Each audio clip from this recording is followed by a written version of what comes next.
2025년을 시작한 지가 엊그제 같은데 이제 마지막 첫 주일을 맞이하게 하신 하나님 아버지, 지나온 날들을 돌아보며 감사를 드립니다. 매년 새해를 맞을 때마다 하루하루를 살아가면서 세상의 매스컴들이나 주변은 우리가 힘들 것이라고, 어려울 것이라고 얘기하고, 실제로 우리 앞에 수많은 도전들, 어려움이 있었지만, 그러나 우리는 언제나 에베네셀의 하나님, 여기까지 우리를 도우신 하나님을 예배할 수 있게 하시니 감사합니다.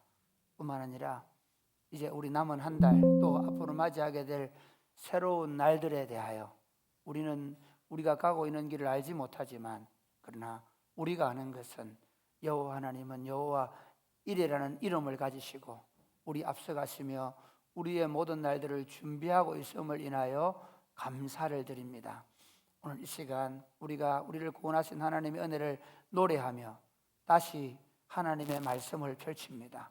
하나님 아버지, 우리에게 지혜를 주셔서 하나님의 말씀이 들리게 하시고, 그 말씀 앞에 우리가 생명으로 반응하게 하시고, 그리고 그 말씀대로 살아서 이 말씀이 약속하신 하나님의 복이 우리 삶 가운데 넘치게 하여 주옵소서. 예수님 이름으로 기도드립니다. 아멘. 오늘 우리에게 주신 하나님의 말씀은 마태복음 14장 1절에서 12절입니다. 마태복음 14장 1절에서 12절 말씀,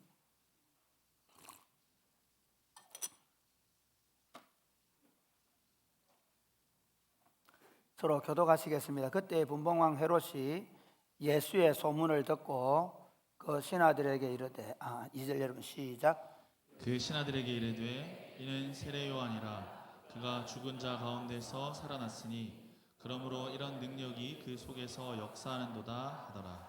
전에 헤롯이 그 동생 빌립의 아내 헤로디아의 일로 요한을 잡아 결박하여 옥에 가두었으니, 이는 요한이 헤롯에게 말하되 당신이 그 여자를 차지한 것이 옳지 않다 하였음이라. 헤롯이 요한을 죽이려 하되 무리가 그를 선지자로 여김으로 그들을 두려워하더니, 마침 헤롯의 생일이 되어 헤로디아의 딸이 연석 가운데서 춤을 추어 헤롯을 기쁘게 하니, 헤롯이 맹세로 그에게 무엇이든지 달라는 대로 주겠다고 약속하거늘, 그가 제 어머니의 시킴을 듣고 이르되 세례 요한의 머리를 소반에 얹어 여기서 내게 주소서 하니, 왕이 근심하나 자기가 맹세한 것과 그 함께 앉은 사람들 때문에 주라 명하고 사람을 보내어 옥에서 요한의 목을 베어 그 머리를 소반에 얹어서 그 소녀에게 주니 그가 자기 어머니에게로 가져가니라.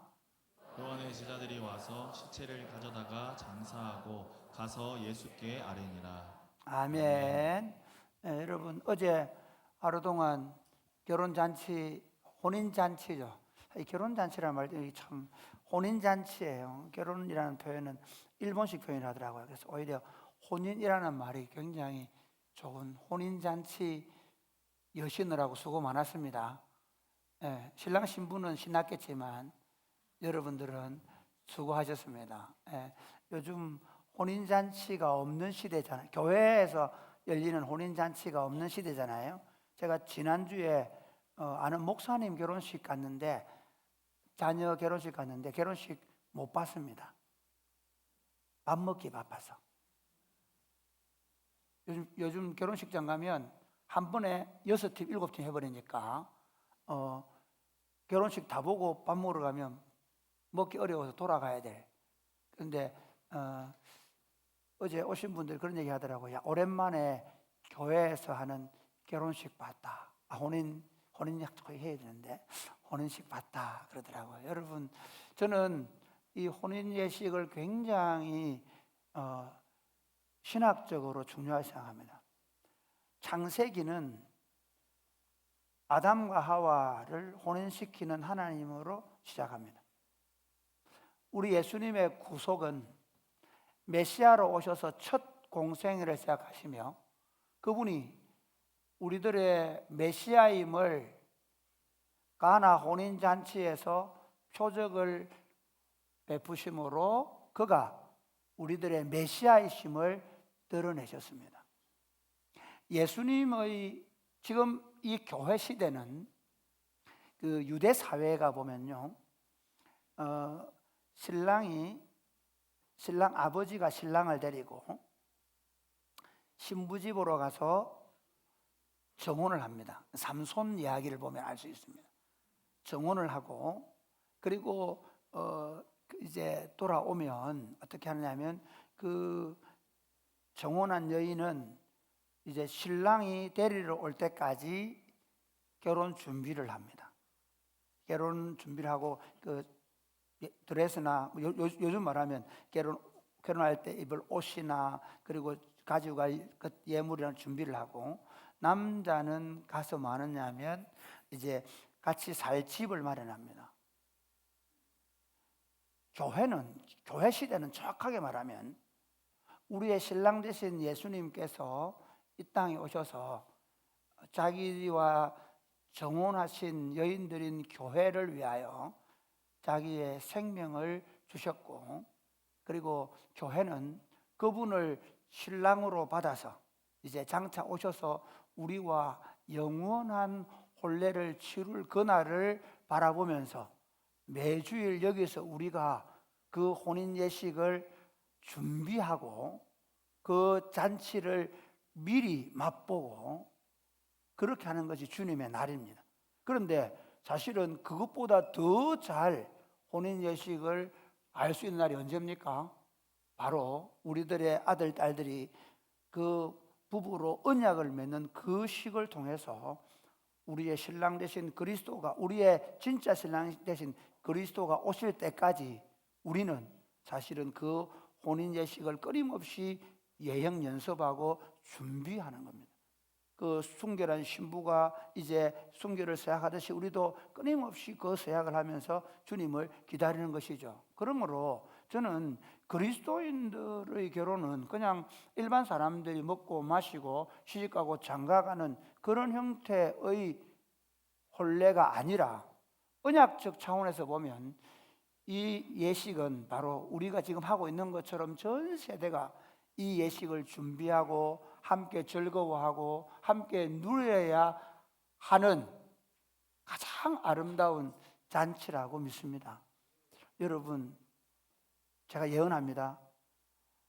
벚꽃이 지는 순서부터 좀 더 이렇게 말하면 그렇지만 시골 동네부터 구도시로부터 이제는 예배당에서 결혼하는 것을, 혼인 예식하는 것을 보지 못하는 시대로 가고 있습니다. 이건 엄청난 재앙입니다. 여러분들이 지금 결혼식에서 했던 이 일은 두 사람을 결혼시킨 게 아닙니다. 1000번의 설교보다 더 좋은 메시지를 여러분들이 전한 겁니다. 이 결혼 예식을 보면서 사람들은 오랜만에 진짜 결혼식 같은 결혼식을 보았다. 안 믿는 분들은 오셔서 예수 믿는 사람들은 이렇게 결혼하는구나. 그리고 어떻게 성도들이 이렇게 서로를 위해서 섬길 수 있는가. 지금 갈수록 세상은 다른 사람을 위해 섬기지 않는 세상입니다. 그런 속에서 온 공동체가 한 가족이 되어 섬긴 이 혼례식, 이것은 사실은 수만 장의 전도 집회보다 훨씬 나은 복음 전도의 장이 되었고, 사실은 하나님이 만들어 놓으신 결혼 제도를 교회가 보존해 가고 유지해 가고 그것을 세상에 보여주는 그런 아름다운 결혼 혼인 예식입니다. 힘들지만 우리가 이 일을 잘 지켜내고 더 아름답게 갖고 더 멋지게, 어제 보니까 막 그 알코올 없는 와인을 따라 놓고 저는 정말 더 멋진, 진짜 더 멋진 퍼포먼스가 일어나고 그렇게 했으면 좋겠습니다. 그런 공동체를 함께 세워갈 수 있게 되기를 주님의 이름으로 축복합니다. 세상의 싸움, 그리고 교회와 세상의 싸움, 또 심지어 오늘날 교회 안의 싸움, 여러분 뭐라 생각하십니까? 누가 주인이 될 것인가입니다. 이미 세상은 아담과 하와 이후에 모든 사람들은 자신들이 왕관을 썼습니다. 에덴 동산에서 아담과 하와가 선악을 알게 한 나무의 열매를 하나님이 먹지 말아라, 먹는 날에는 반드시 죽는다라고 말씀하신 이유가 뭔가 하면, 네가 네 마음대로 모든 것을 네 마음대로 먹을 수 있지만 이것 하나만큼은 먹으면 안 된다. 그 말은 그 선악을 알게 한 나무에 독이 있다거나 그걸 먹는 순간 어떤 화학적 작용을 발생시킨다는 뜻이 아닙니다. 너에게 하나님이 있다는 것입니다. 너희들에게 너가 마음대로 할 수 있지만, 너에게 모든 것을 맡기지만, 너를 축복의 통로로 사용하지만, 그러나 네가 복 자체는 아니다. 네가 왕이 아니다. 너는 여전히 피조물이다라는 것을 그들에게 알게 하시고, 그리고 실제로 그들이 그 피조물의 자리에 있을 때 하나님의 복을 누릴 수 있는데, 사단이 뭐라고 합니까? 너 이거 먹으면 하나님처럼 될 것이다, 왕이 될 것이다. 거기 속아서 왕이 되는 순간부터 인생은 스스로 왕좌를 탈취하고 앉았지만 실제로 그가 왕입니까? 아닙니다. 사단에게 종노릇하고 있죠. 욕심에 끌려서, 온갖 음욕과 탐심에 끌려서 종노릇하는 인생으로 전락해 버렸습니다.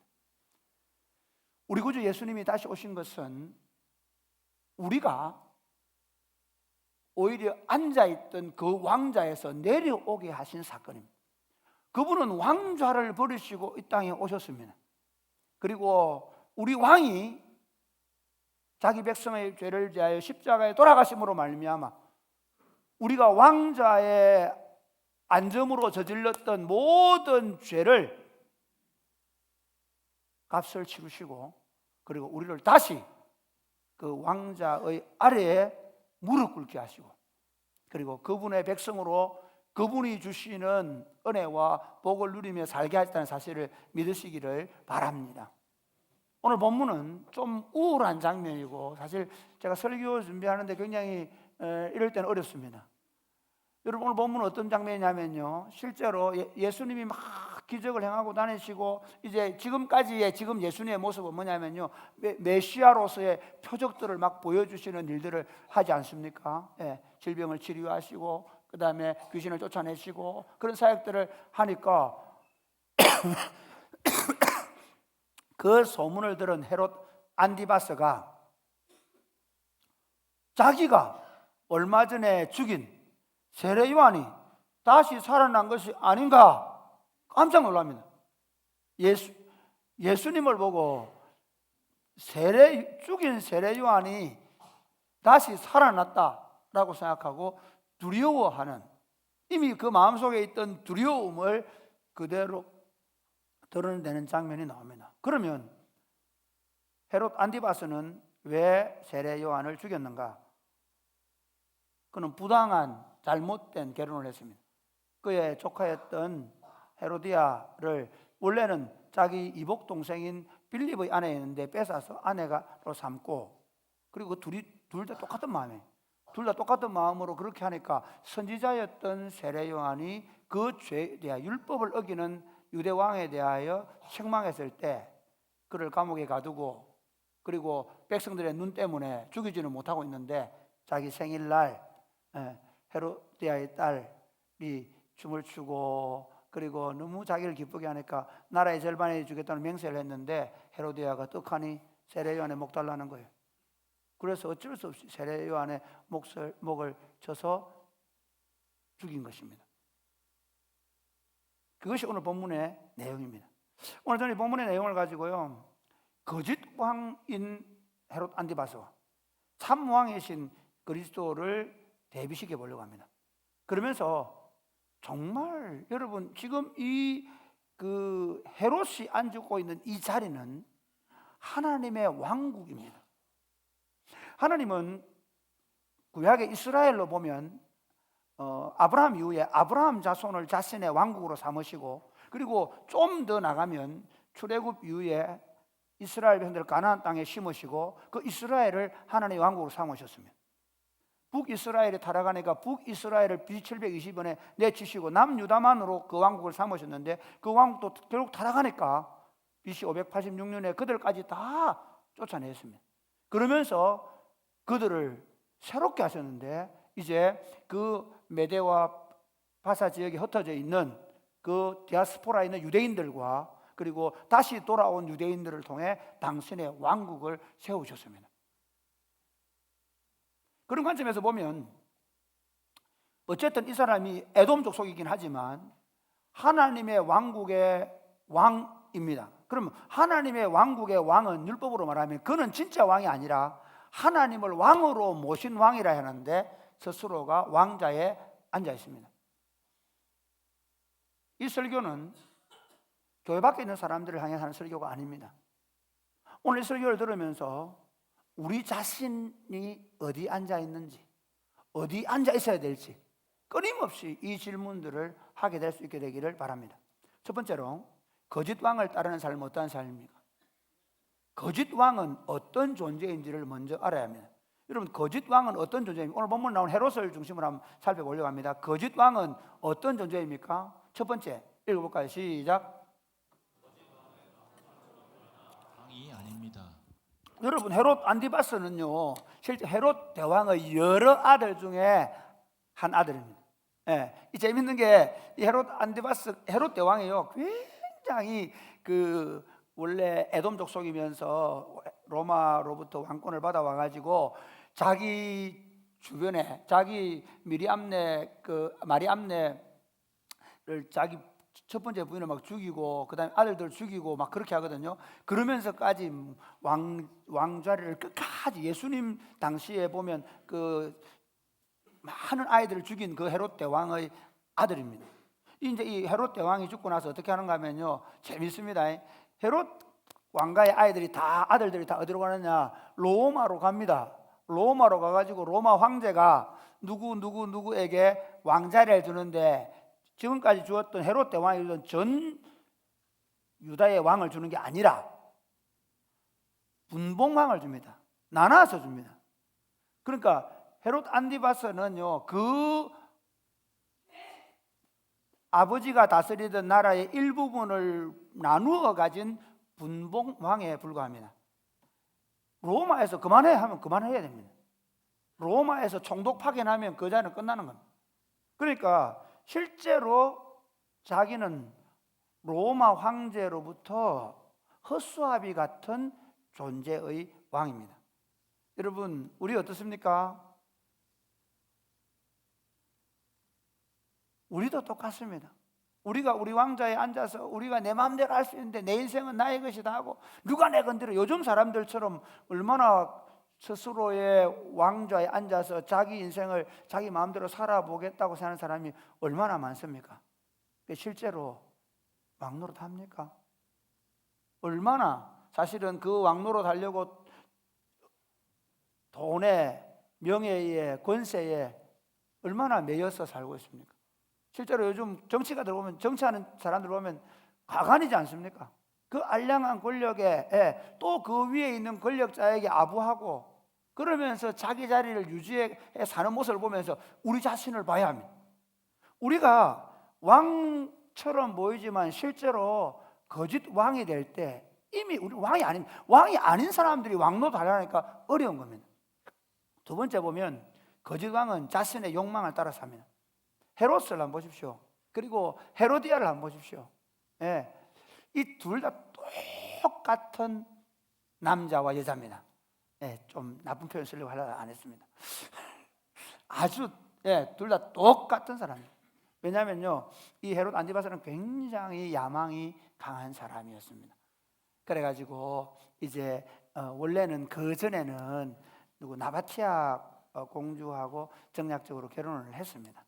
그리고 왕자를 받아왔고, 왕자를 받아오는 과정에 재미있는 건 헤로디아가 문제입니다. 헤로디아는 원래 그 아리스토블루스 4세라는 사람의 딸이거든요. 원래 이 사람이 원래는 그 마리암네라고 첫 번째 부인, 그러니까 헤롯 대왕의 첫 번째 부인 아들이거든요. 근데 이 아들들이 다 죽게 돼요. 아버지가 죽여요. 그러다 보니까 이 사람은 권력이 없는 거예요. 근데 굉장히 뼛속까지 원래 이 사람의 외할아버지 가문은 뭐냐면요, 하수문 왕가 출신이거든요.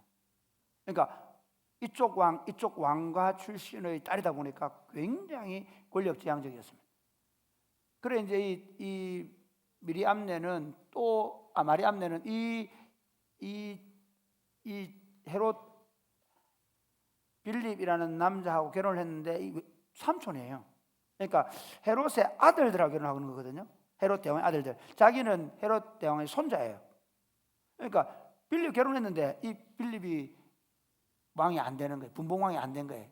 그러다 보니까 헤로디아가 어떻게 하냐? 헤롯 안디바스를 꼬십니다.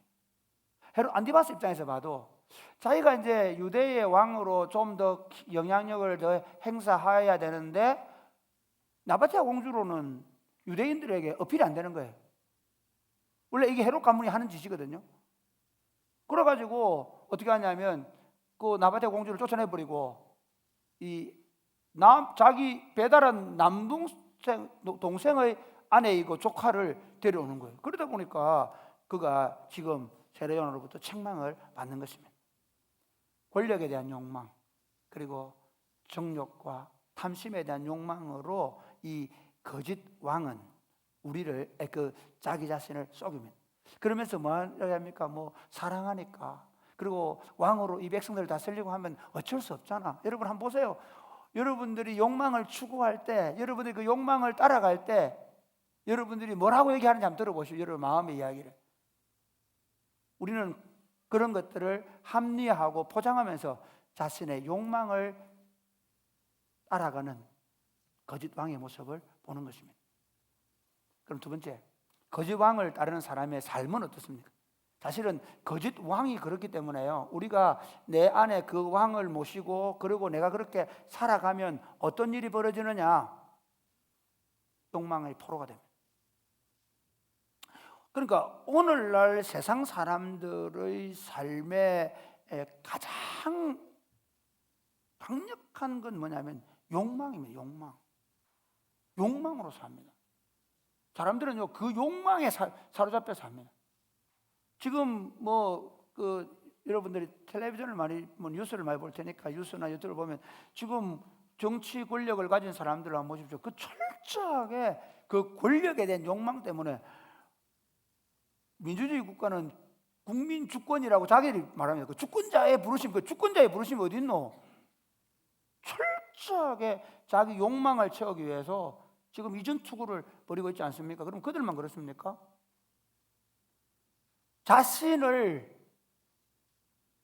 왕자에 올려놓은 모든 사람들은 욕망의 포로가 되어 그 욕망을 따라 살아갑니다. 그런데 여러분, 그 욕망은 반드시 자신을 무너뜨립니다. 이 헤롯 안티바스가요, 그렇게 해가지고 이제 헤로디아와 결혼을 하고 나서 어떻게 하냐면 로마 요세푸스의 기록에 보면 로마 황제에게 자기에게 모든 그 유대 땅을 다 다스리던 전체 왕권을 달라고 로마에 장계를 올립니다. 그런데 그 뒤로 자기 조카 아그리파 1세가 헤롯 안티바스에 대한 안 좋은 이야기를 써서 또 로마를 올립니다. 결국 로마는요 절대로 유대 나라가 어떤 나라인지 알거든요. 반란이 나기 쉬운 나라거든요. 오히려 안티바스가 실각을 합니다. 그리고 프랑스 지역으로 쫓겨납니다. 그래서 헤롯 안티바스와 헤로디아는 쓸쓸한 귀양살이를 하면서 노후를 보냅니다. 여러분, 욕망대로 사는 건요, 특별히 여러분 권력의 최정점에 있는 세속 권력의 최정점에 있는 사람들 한번 보십시오. 많은 경우에 대부분에 하루아침에 날아갑니다. 야고보서 1장 14절에 보면 오직 각 사람이 시험을 받는 것은 자기 욕심에 끌려 미혹되매니 이렇게 얘기합니다. 15절, 욕심이 잉태한 적 죄를 낳고 죄가 장성한 적 사망을 낳느니라. 욕심대로 가면, 욕망대로 가면 결국 삶이 무너집니다. 두 번째, 거짓 왕을 따르는 사람의 삶은 죄로 인하여 두려움 속에 삽니다. 여러분, 오늘 지금 이 헤롯 안티바스를 보십시오. 14장에 나오는 헤롯 안디바스는 두려워서 어쩔 줄 모르는 존재입니다. 아니 그는 권력자 아닙니까? 그가 스스로 왕이라 생각합니다. 내가 내 마음대로 할 수 있다 생각합니다. 그래서 자기 원래는 유대 왕은요 절대로 자기 마음대로 하면 안 됩니다. 유대 왕은 어떻게 했냐면요, 선지자가 당신 죄를 지었습니다 그러면 다윗처럼 침상이 마르지 않도록 눈물로 회개하고 돌았어야 합니다. 그게 왕의 모습입니다. 그러니까 다윗이 막 다 완벽해서 하나님께서 그를 칭찬하는 게 아니라 그의 죄를 선지자가 지적할 때 회개한 겁니다. 그러니까 헤롯은 그렇게 합니다. 그런데 어떻게 하면 그 세례 요한을 옥에 가둡니다. 그래 죽이고 싶은데 그 보면 재미있는 게 5절에 보면 백성들의 눈 때문에 죽이지를 못해요. 백성들을 두려워합니다. 5절에도 그렇죠. 그러니까 이 권력자이지만 실제로 여러분 그 죄의 종이 된 사람들, 그리고 그 거짓 왕을 따르는 사람의 특징은 뭐냐면요, 엄청난 두려움을 갖습니다. 욕망이 강하죠. 물질에 대한 욕망이 강한 사람은요, 그 물질을 잃을까 싶은 두려움이 더 큽니다. 권력에 대한 욕망이 강한 사람은 그 권력을 잃을 것에 대한 두려움이 엄청 큽니다. 그러니까 독재자 푸틴 같은 사람은 옆에 사람들이 없습니다. 김정은 안 보십시오. 왜 그렇습니까? 아니 그렇게 군대를 다 가지고 있고 자기 말 한마디면 꼼짝 못 하는데요, 실제로 가장 두려움 속에 사는 사람이 누굽니까? 독재자입니다. 자기를 우상화하면 할수록, 자기 왕권을 강화시키면 강화시킬수록, 그 왕권을 따라 가지려고 몸부림을 치면 칠수록 사실은 사람은 두려움 속에 사는 것입니다. 그 왕을 따르는 사람의 두 번째 특징은 두려움 속에 사는 거예요. 그래서 예수님이 기적을 행하니까 오히려 이거 내가 죽인 세례 요한이 살아난 게 아닌가 두려워하는 거예요. 얼마나 놀랐으면. 그렇죠. 그러니까 그게 무슨 말이에요? 그 마음속에 그 양심은 끊임없이 두려워한다는 거예요. 그러니까 그 두려움을 이겨내기 위해서 온갖 짓을 다 합니다. 헛새를 부려봅니다. 그렇지만 두려움을 절대로 극복할 수 없습니다. 또 하나는요, 거짓 왕을 따르는 사람의 삶은 진리보다 체면을 택합니다. 여러분 그렇게 해서 이제 감옥에 갇혀놨잖아요. 그러면 감옥에 가둬놓고 그래도 사람들 눈 때문에 죽이지 못하는 이 지금 헤롯 안디바스를 봅니다. 그런데 이제 한번 볼까요? 6절부터 한번 보겠습니다. 6절 시작. 마침 헤롯의 생일이 되어 헤로디아의 딸이 연석 가운데서 춤을 추어 헤롯을 기쁘게 하니 헤롯이 맹세로 그에게 무엇이든지 달라는 대로 주겠다고 약속하거늘 그가 제 어머니의 시킴을 듣고 이르되 세례 요한의 머리를 소반에 얹어 여기서 내게 주소서 하니 왕이 근심하나 자기가 맹세한 것과 그 함께 앉은 사람들 때문에 주라 명하고. 예, 그렇게 해서 줍니다. 여기서 한번 보세요. 파란 글씨를 보면 헤롯이 생일날입니다. 그렇죠. 헤롯 생일날 자기 너무 기분이 좋아가지고 일부러 제가 볼 헤로디아는 어느 정도 계획이 있었던 것 같아요. 그렇죠. 자기 딸을 살로메라고 하는데 이제 딸을 보내죠. 이제 보냈는데 그 딸이 춤을 추고 그렇게 하니까 너무 좋아해가지고 내가 나라의 절반을 주겠다고 하면 허세를 부르는 거죠. 여러분 내가 이렇게 가만히 보면 요즘 제일 무서운 목사들이 누군지 아세요? 40대 담임 목사 된 분들이 무섭대요. 선배들 얘기가. 갑자기 어느 날 좀 규모가 있는 교회 담임 목사로 가면 그때부터 이렇게 힘이 들어가 본대요. 혹시 제가 허세를 부리거든, 야, 다 됐구나 생각하면 됩니다. 예. 누가 허세를 부리면 끝난 겁니다. 허세를 부리고 허세를. 지금 헤롯 안디바스 허세를 부르는 거예요. 나라의 절반에서 주겠다. 자기 권한 없잖아요. 안 그래요? 로마로도 받아 쓰는 주제에 무슨 허세를 부린 겁니다. 그랬는데 헤로디아가 딱 그걸 낚아채가지고 세례 요한의 목을 달라. 이게 헤로디아가 훨씬 더 악한 건 이심 시끄럽게 계속 감옥에 들어 앉아가지고 저러고 있으면 자신들의 결혼에 대해서 불법이다 하고 이러면 헤롯 안디바스 흔들릴 수도 있고 또 저 사람이 어떤 정략적인 사람이니까. 그렇죠? 그러니까 오히려 없애버린 거죠. 없애기로 결정한 거예요. 그런데 헤롯 안디바스는 죽이고 싶어서가 안 죽이고 싶어요? 죽이고 싶지 않죠. 이게 지금 백성들이 왕의 입장에서는 백성들이 또 어떤 동요가 일어날지 모르는데 그 두려움 많은 헤롯 안티바스가 죽일 수가 이게 그렇잖아요. 또 나중에 이게 로마로 들어갔을 때 어떤 일이 벌어질지 모르거든요. 이게 폭동이 일어나면 사실은 그 분봉왕은 실각할 가능성이 많습니다. 그러니까 엄청 두려움이 있는 거예요. 그렇지만 여기 재미있습니다. 그렇지만 그래서 왕이 근심하나, 예, 9절에 보면 왕이 근심해요. 왜? 이거 어떻게 일이 전개될지 모르니까.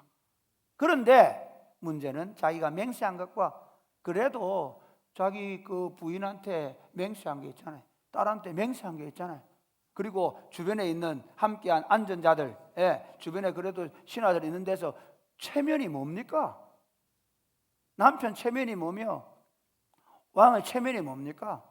이게 거짓 왕을 따르는 사람의 모습입니다. 실제가 없기 때문에 체면을 생각하는 거예요. 무엇이 진리인가, 무엇이 옳은가에 관심이 있는 것이 아니라 지금 자신이 가지고 있는 그 지위, 그리고 그 지위에 따르는 체면에 오히려 진리를 죽여버리는 것입니다. 체면 때문에 여러분 영혼을 잃습니다. 그 체면 때문에 회개의 길을 놓칠 때가 많습니다. 체면 때문에 말씀의 길을 포기합니다. 요즘 보니까 뭐 사건이 하나 터졌는데 온갖 얘기를 다 돌리면서, 예? 요직에 있는 사람들이 해대더라고요. 왜 그럴까요? 체면 때문에. 문제를 훨씬 더 쉽게 풀 수 있는데 사람들은 딱 자기 체면에 걸려버리면요, 그 체면 때문에 훨씬 더 악수를 더 벌여요. 그 체면 때문에 영혼을 죽일 수가 있습니다. 그러면 이제 너무 어려운 얘기가 좀 긴장되어 있는데, 이제 참된 왕을 따르는 삶은 어떤 삶입니까? 본문에 여러분 예수님 이야기가 나옵니까? 안 나옵니까? 본문에 예수님 얘기가 안 나온다고 생각해요. 그래서 뭐 누굽니까? 헤롯 안티바 그 죽일 놈, 그 다음에 헤로디아 그 죽일 하는데, 실제로 여러분 모든 성경은 그분이 걸어 다니십니다. 그분의 이야기입니다. 지금 헤롯 안티바스와 헤로디아 이야기를 하지만 사실은 누구 때문에 지금 두려움에 사로잡혀 있습니까? 가짜 왕이, 진짜 왕 예수님이 하는 일을 보고 두려워하잖아요. 그렇지 않습니까? 그리고 12절도 한번 보세요. 12절에 성경은 일부러 그렇게 기록해 놓은 12절 같이 시작. 요한의 제자들이 와서 시체를 가져다가 장사하고 가서 예수께 아뢰니라. 예, 세례 요한이 죽었을 때도 세례 요한의 죽음을 요한의 제자들이 예수님께 아뢰는 것으로 이 본문을 마무리하고 계시면서 여전히 그 세례 요한이 죽는 그 비참한 순간에도 그 왕께서 그 유대를 다스리고 계시고 있음을 보여주고 있는 것입니다. 바로 그 참왕 되신 예수님, 그분은 어떤 분이십니까? 첫 번째로 진리를 위해서 고난 받으시는 왕이십니다. 여러분, 예수님을 보면 세례요한 이 헤롯 안티바스하고 좀 비교해 볼게요. 안티바스는 어떻게 합니까? 예, 그 아버지가 죽었을 때 어떻게 했든지 막 그 로마에 가가지고 아부를 해가지고 로비를 그러니까 서로 아들들이 로비를 하는 겁니다. 로비를 해가지고 그래가지고 한 자리 차지하려고 해가지고 그래가지고 왕자리를 오지 않습니까? 여러분 세상에서 왕 노릇 하시려고 어떻게 하십니까? 여러분의 마음대로 여러분이 한번 여러분의 인생을 제대로 한번 살아보겠다고 그 제대로 사는 건 세속적으로 여러분들이 하는 것들은 어떤 것들입니까? 그래서 헤롯 안티바스가 그 왕자에 떡하니 앉아서 자기가 왕이라고 얘기합니다. 그런데 우리 왕은 다릅니다. 그분은 진짜 왕이십니다. 그런데 그분은 어떻게 하십니까? 너희 안에 이 마음을 품어라. 꼭 그리스도 예수의 마음이니 그는 근본 하나님의 본체시나 하나님과 동등됨을 잘고 여기지 아니하시고 자기를 비우시고, 그 비움이 어디입니까? 그 왕자를 비워두시는 거예요. 그 왕자를 비워두시고 종이 된 겁니다. 인자가 온 것은 섬김을 받으려 함이 아니라 도리어 섬기려 하고 자기 목숨을 많은 사람들의 대속물로 주려 함이니라. 할렐루야. 우리 왕은 자기를 비우는 왕입니다. 우리 왕은 자기 백성을 친히 섬기는 왕이십니다. 우리 왕은 왕좌에 앉기 위하여 온갖 짓을 다 하는 분이 아니라 참 왕이심에도 불구하고 그 자리를 기꺼이 내려오셔서 자기 백성들과 동일시하시고 자기 백성들 아래로 내려가시는 분이십니다. 그분이 바로 참왕 대신 예수님입니다. 뿐만 아니라 우리 예수님은 왕자를 지키기 위해서 다른 사람의 피를 흘리지 않고 길게 썼습니다. 읽어볼까요? 시작. 예수님은 왕자를 지키기 위해 다른 사람의 피를 흘리지 않고 왕좌에서 내려오셔서 자기 백성들에게 자신의 살과 피를 먹이십니다. 여러분, 이 오늘 마태복음 14장에 이건 굉장히 중요한 장입니다. 지금까지 예수님은 십자가에 대한 이야기를 하지 않습니다. 그러니까 이제부터 14장의 오병이어 사건 뒤부터 보시면 예수님께서 이제 자신의 살과 피를 먹어야 한다고 말씀하시기 시작하십니다. 이 부분을 한번 보실까요? 여러분, 그 춘향전 보시면 변사또가 잔치를 베풀어 놓고 그래 춘향이를 끌어내라 하잖아요. 그때 이도령이 와서 원래 암행의사 오잖아요. 그리고 다 시를 한 수 쓰죠. 그러면서 이 잔은 백성들의 피다 하고 막 딱 가잖아요. 그 얘기 좀 하려고요. 이 잔칫날, 헤롯의 잔칫날, 자신의 잔치를 즐기고 자신의 권세를 드러내고 자신의 체면을 지키기 위해서 그건 어떻게 했습니까? 하나님의 선지자를 죽였습니다. 그런데 우리의 참 왕은 어떤 분이십니까? 우리가 죄인 되어서 하나님의 진노를 지고 영원히 멸망받을 수밖에 없는 존재가 되셨을 때, 다시는 어떤 것으로도 살아날 가능성이 없을 때 그분이 친히 이 땅에 오셔서 그분이 우리의 생명의 떡이 되시고 생명의 음료가 되셔서 우리에게 그 잔치를 열어주신 줄 믿으시기를 주님의 이름으로 축복합니다. 우리의 참 왕은 군림하지 아니하시고 자신의 전부를, 자신의 생명을 내어주심으로 자기 백성들을 살리시고 풍성하게 하시는 왕이심을 믿으시기를 바랍니다. 그 왕의 백성이 된 거예요. 그래서 우리는 그 예수님을 받아들이고 우리가 그 예수님을 매주일 말씀으로 질근질근 씹어 먹으면서, 여러분 씹어 먹는지 모르겠습니다. 여러분 왜 설교를 듣고 그걸 다 나누냐면요, 그 말씀을 우리가 먹음으로 우리가 그 생명을 풍성하게 누리게 되는 것입니다. 그러므로 이제 마지막으로 참된 왕을 따르는 사람의 삶은 어떠해야 합니까? 첫 번째로 진리를 택하고 진리를 위해 삽니다. 여러분, 그리스도인들의 삶은 왕자에 앉아서 자기 마음대로 하는 삶이 아닙니다. 내 계획이 어떻고 내 삶이 얼마나 오늘 그 결혼 예배 한 걸 우리 박 목사님 그 교회에 그 어제 설립 예배 가가지고 이제 대구 시내에 있는 장로님들하고 목사님 앉아서 이렇게 잠시 얘기를 하는데 오늘 결혼식 했다고 얘기하니까 교회에서 결혼식 했냐고 그러는데 그런 얘기 하더라고요. 야, 요즘은 나이 드신 권사님들은 밥하려고 하는데 죄송합니다. 우리 얘기 아니니까 60대 이하들은 안 하려고 한대요. 그래서 제가 얘기했죠. 우리는 아닙니다. 우리는 이미 70대 어르신들은 그동안 너무 오랫동안 고생하셔서 무릎이 다 닳아서 식당에서 다 퇴역하셨습니다. 이제 60대 우리 이제 중고참들도 몇 분 계신데 이제는 우리 50대들이 부엌에 들어와서 40대들이 30대들이 20대들이 어제 주차하는데요 10대가 주차봉을 들고 있더라고요. 제가 깜짝 놀랐습니다. 우리 교회 실력이 이 정도입니다. 주차봉 제 차를 딱 가도 요즘 돼도 이렇게 탁 그리스도인들 참 왕이신 예수를 따르는 사람들은 자신이 떡하니 왕자에 앉는 사람이 아닙니다. 우리는 진리를 배우는 사람들이고 진리를 듣는 사람들이고 진리를 깨닫는 사람들이고 우리 왕이신 진리의 왕이신 예수 그리스도의 그 진리를 우리가 배우고 그 진리를 선택하고 그 진리를 위해서 사는 것입니다.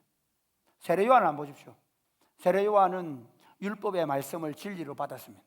그리고 그의 사명이 뭡니까? 우리 세례 요한을 위대하게 보는데요. 왜 위대하게 보십시오. 그러나 그가 위대한 건요, 그가 아무 직분이 아니기 때문에 아니라 선지자였기 때문입니다. 선지자의 역할이 뭔가 하면요, 구약의 선지자의 역할이 뭐냐? 왕, 제사장, 선지자가 있다고 하면 왕은 율법의 말씀으로 참 왕이신 하나님의 백성들을 그 참 왕의 뜻대로 다스리는 게 유대 왕의 할 일입니다.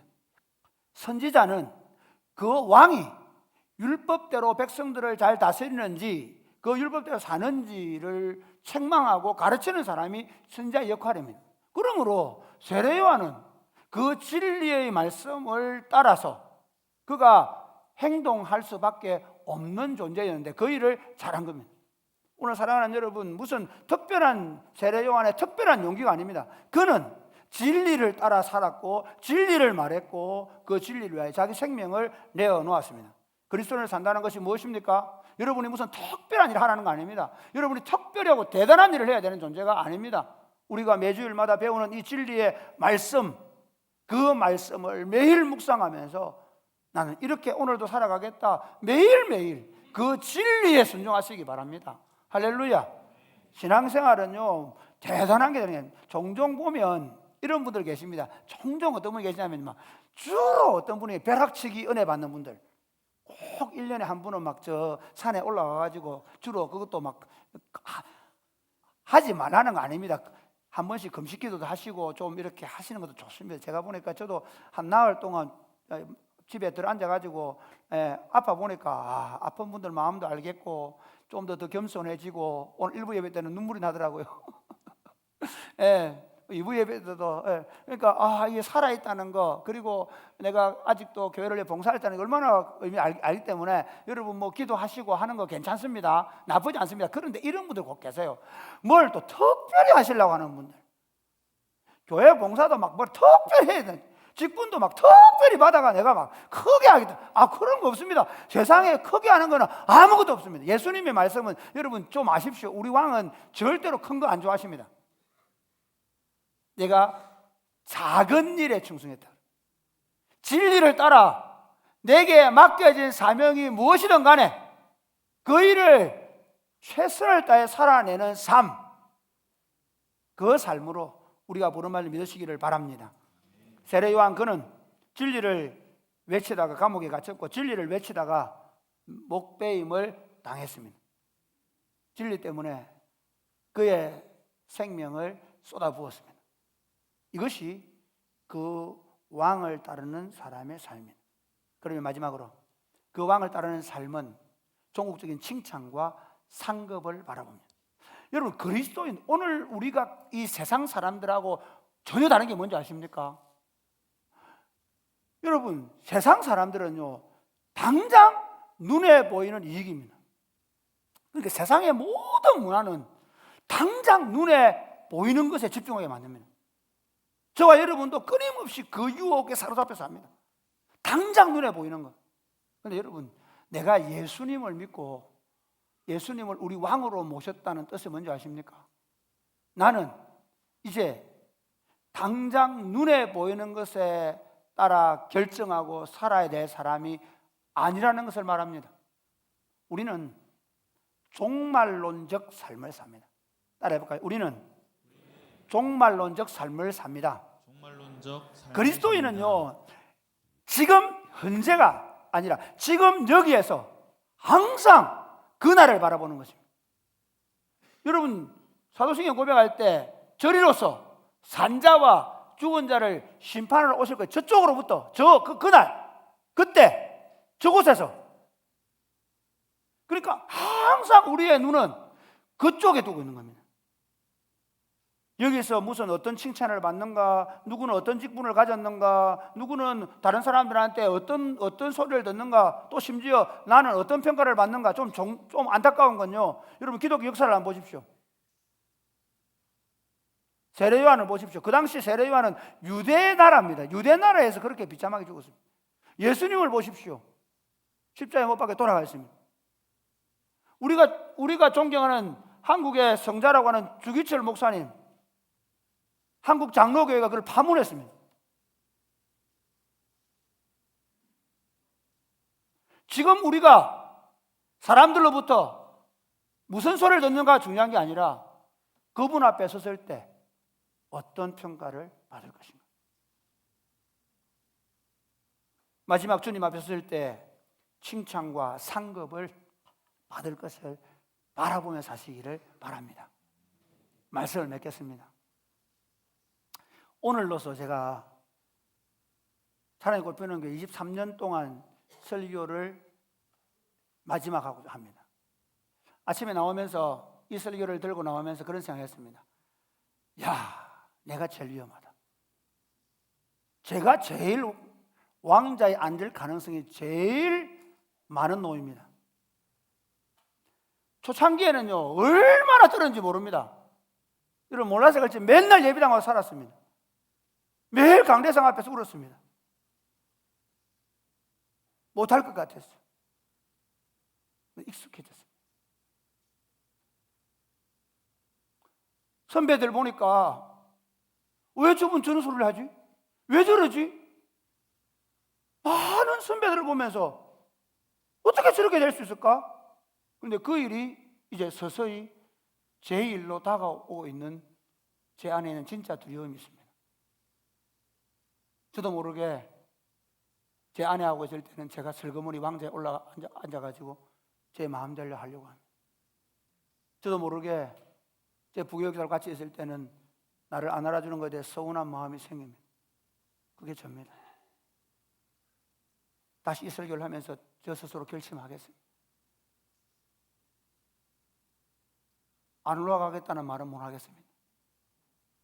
혹시 올라가면 빨리 내려오겠습니다. 올라가지 못하도록 여러분 막아주시기 바랍니다. 끊임없이 막아주시기 바랍니다. 기대해 주실 뿐만 아니라 책망해 주시기 바랍니다. 지적해 주시기 바랍니다. 마찬가지로 사랑하는 교우 여러분, 우리 중에 누구도 그 자리에 떡하니 버티고 있는 어리석은 종들은 없으면 좋겠습니다. 우리의 참왕이신 그분, 자기 보좌를 버리시고 이 땅에 오셔서 기꺼이 우리에게 씹혀주시고 마심을 당해주시는 그분, 그분의 신하들처럼, 그분의 종들처럼 종이 되어 서로 섬기는 아름다운 공동체. 그래서 잔치 자리에서 비명소리 나는 것이 아니라 잔치 자리가 더 잔치가 되게 하는 그런 아름다운 공동체가 될 수 있게 되기를 주님의 이름으로 축복합니다. 아멘.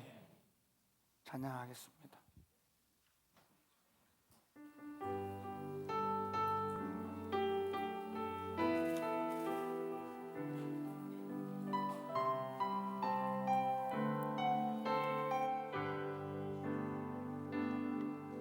내가 주인 삼은 모든 것 내려놓고 다 같이 일어나 찬양할까요?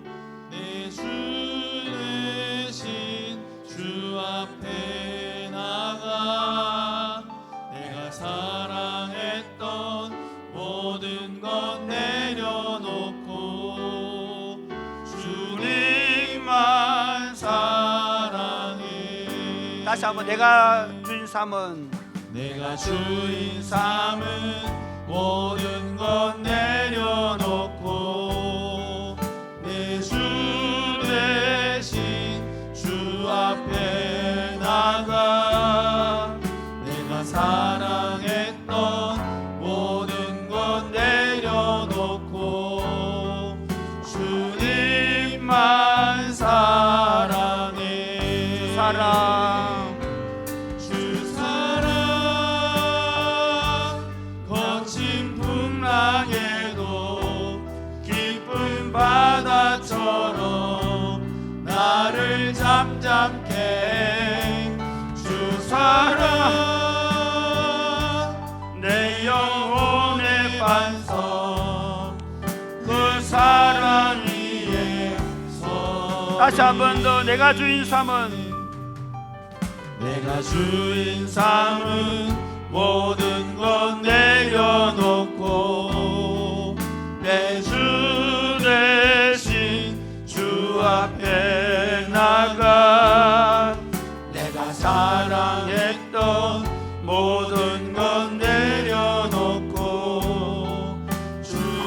다시 한 번 더. 내가 주인 삼은, 내가 주인 삼은,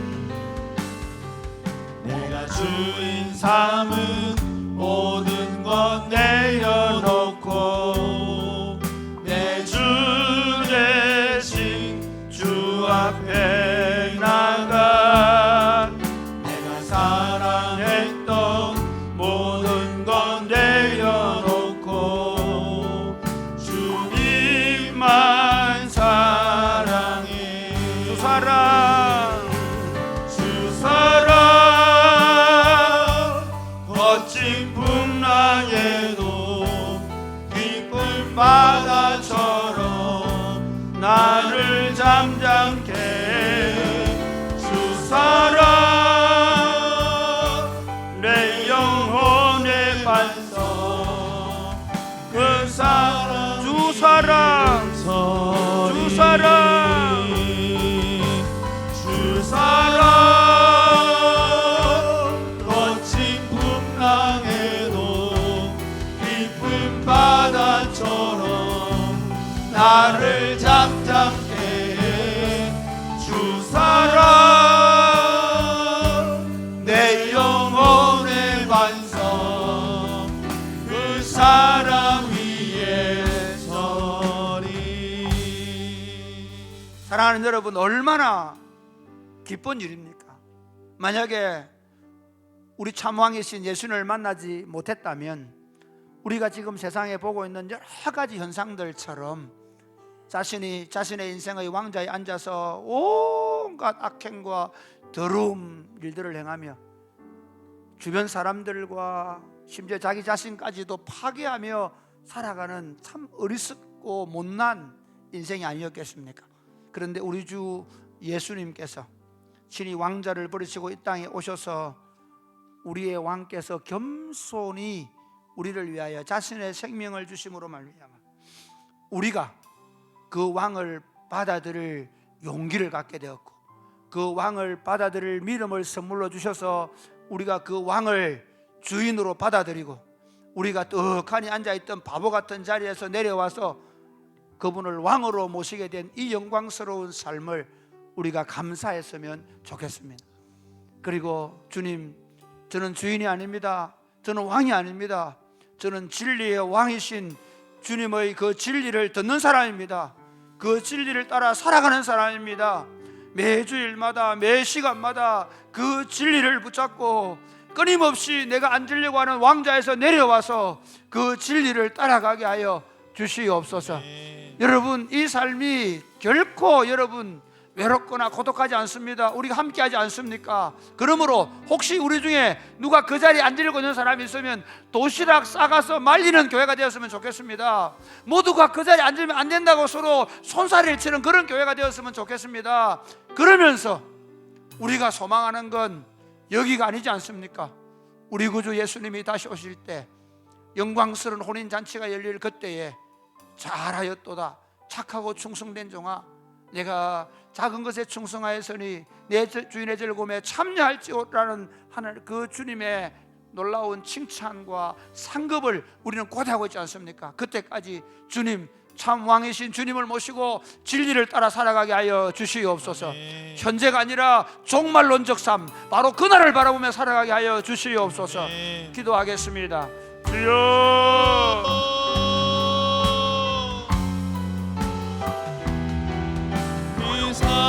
아버지, 소리 아버지, 주 사랑 거친 풍랑에도 아버지, 우리로 하여금 깊은 바다처럼 그날 그 주님 앞에 손을 그날을 생각하며 하나님 믿음으로 살아가게 하여 주옵소서. 아버지, 우리로 하여금 이 믿음의 삶에서 조금도 물러서지 않도록 우리 안에 하나님 담대함을 주시고 용기를 주시고 그리고 그 믿음으로 살아갈 때 우리에게 하나님 날마다 성령으로 충만하게 하시고 우리와 함께 하여 주옵소서. 하나님 아버지, 지금까지 앉아있던 왕좌에서 내려앉습니다. 주님을 왕으로 모셨지만 나도 모르게 자주 올라가던 그 왕자에서 내려앉습니다. 매일 아침에 눈을 뜨면서부터 손을 들고 주기도문으로 기도하면서 왕자에 내려앉아서 기도하게 하여 주옵소서. 하루를 시작하면서 다시 왕자에서 내려와서 그 왕자에서 내려와서 무릎을 꿇고 하루를 시작하게 하여 주옵소서. 그리하여 지금 이 땅에서 누리는 잠깐의 즐거움이 아니라 종국적으로 주어질 칭찬과 영광과 상급을 보면서 진리를 살아가는 복된 삶이 되게 하여 주옵소서. 예수님 이름으로 기도드립니다. 아멘.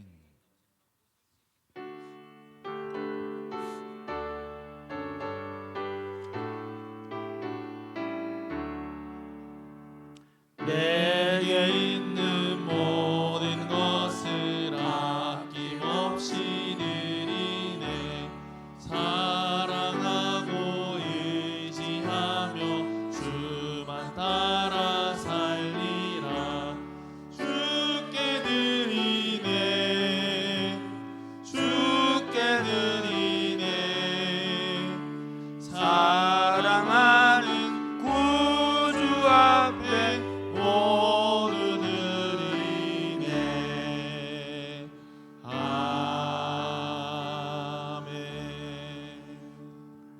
하나님 아버지, 주신 은혜가 너무 고맙고 감사해서 하나님 앞에 우리 전부를 드리는 마음으로 따로 구별하여 예물을 드립니다. 하나님 아버지, 예물을 드리는 손길들을 축복하여 주옵소서. 그리고 이 예물이 쓰여지는 곳마다 하나님의 아름다운 통치들이 나타나게 하여 주옵소서. 그러나 현실적으로 경제적으로 너무 어렵거나 건강이 좋지 않아서 하나님 앞에 물질과 시간과 삶을 드리고 싶지만 드리지 못하는 분들의 삶을 받아 주옵소서. 그리고 저들의 삶에도 일용할 양식을 주시고 강건함을 허락하여 주옵소서. 특별히 평생을 주를 위해 살면서 이제 마지막 때를 보내고 있는 사랑하는 성도들 어디 있든지 주님이 그들과 함께 해주시고 끝까지 믿음으로 승리하게 하여 주옵소서. 예수님 이름으로 봉헌 기도드립니다. 아멘. 주의 복을 받겠습니다. 이제는 우리 구주 예수 그리스도의 은혜와 하나님 아버지의 크신 사랑과 성령님의 교통하심이 사랑하는 주의 백성들과 자녀들 위해 이제로부터 영원토록 함께 있을지어다. 아멘.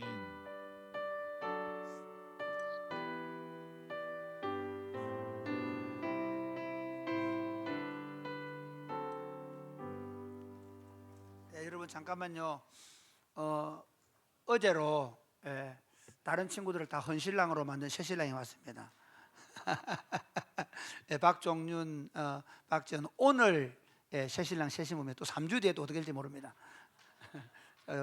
행복하게 잘 살아라고 또 믿음으로 아름다운 가정 세우라고 박수 한번 보내겠습니다.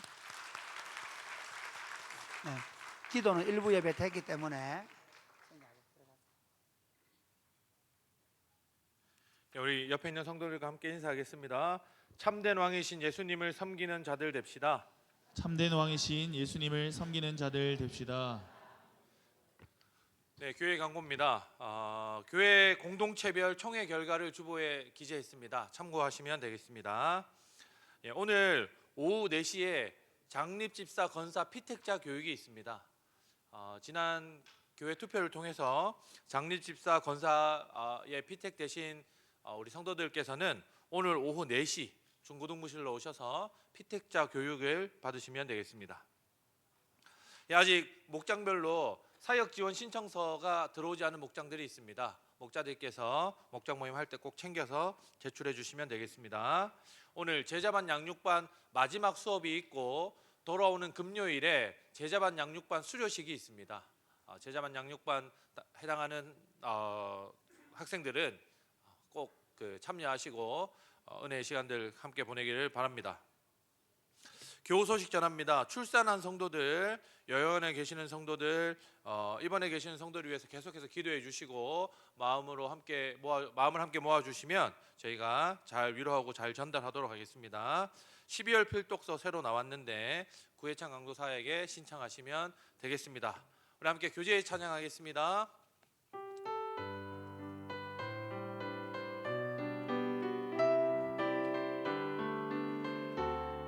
여기에 모인 우리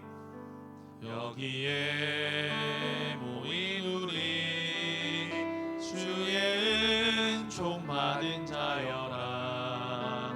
주께서 이 자리에 함께 계심을 아노라. 언제나 주님만을 찬양하며 따라가리니 시험을 당할 때도 함께 계심을 믿노라. 이 믿음 더욱 굳세라. 주가 지켜주신다. 어두운 밤에도 주의 밝은 빛 인도하여 주신다. 감사합니다. 식사 맛있게 하십시오.